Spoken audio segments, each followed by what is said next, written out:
Welcome back to the next part in my series where I make a Jacobean outfit for my fabric doll. In this video I go through how I make the skirt and the jacket. In a previous video I showed the main inspiration for the gown, and using Procreate I was able to recreate the embroidery pattern on the skirt the best I could. I used string to give the pattern a raised look around the edges, and I used both embroidery floss and sewing thread in the design. It did take a long time to do this embroidery. Metallic thread is so time consuming and it's awful to use, but the return was worth it and I'm really happy with how it came out.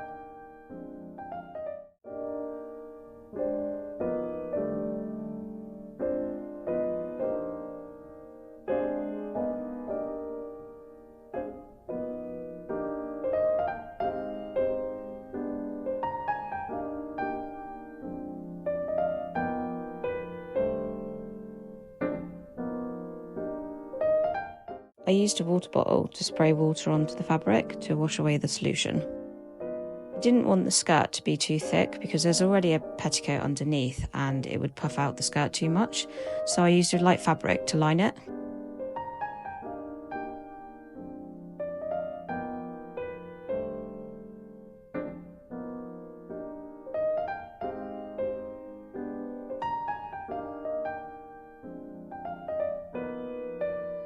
When it came to stitching the waistband on, I knew that I wanted the front of the skirt to be completely visible, so I stitched it without any pleats on the front and then added them on the back.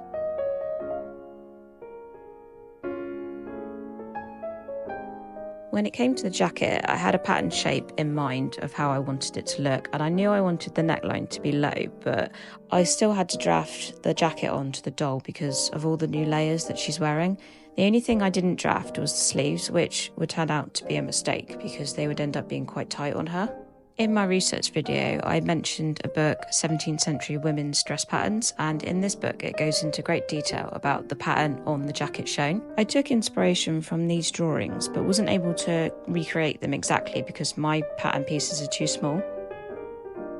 Embroidering this was so much fun because of all the different colours I got to use. It definitely made a change from the solid gold.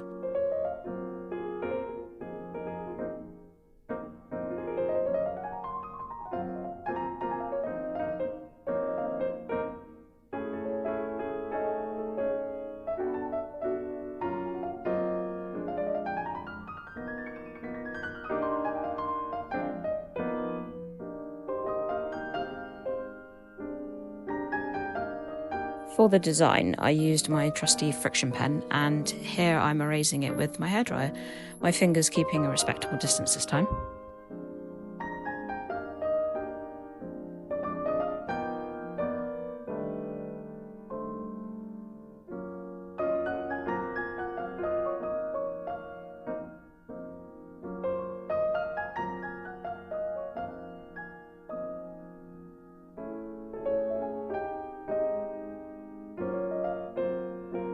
After cutting out all the pieces, I stitched down the edges, and doing this on the bottom where I insert the tabs was quite tricky.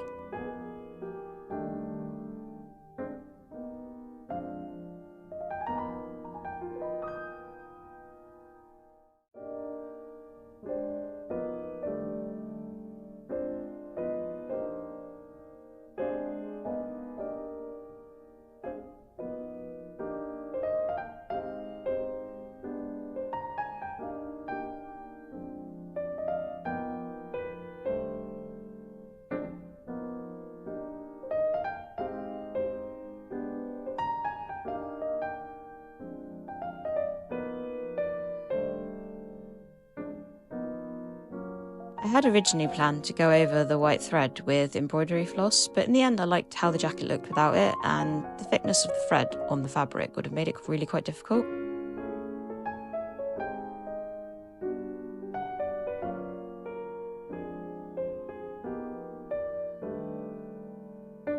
I lined the sleeves and the tabs first with a pink silk before adding the little shoulder wings. I lined these before so I could line the main body of the jacket when everything was together.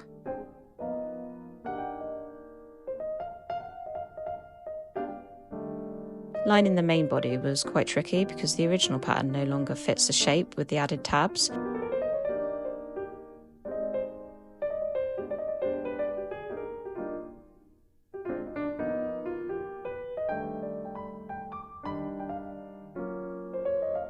I was debating between hooks and eyes or a ribbon opening like in the book, but I chose hooks and eyes in the end. I had to adjust them because I was worried the jacket was too tight and it wouldn't close, but it worked out in the end. And here's the finished jacket. The sleeves were a bit of a problem because they were a bit too tight. The lining on the bottom, particularly on the tabs, is a bit off as well, but otherwise I love it. I love the colourful embroidery as well. I also love the pink. Originally, I wasn't convinced. I had in mind that I had a sort of orangey pink silk, and I'd convinced myself that I had this fabric in my stash, but apparently not, and I'm pretty sure I'll probably find it in the new year. In my first video, I looked over loose gowns and embroidered collars, and I'm definitely going to make one. I plan to use a blue velvet I already have for the loose gown, and I haven't learnt from my previous experience because I'm going to do gold embroidery again. And I want to make a collar that's very similar to the one in the Patterns of Fashion book that I previously showed, naturally with gold thread. So thank you for watching this video, and I hope I'll see you in the next one.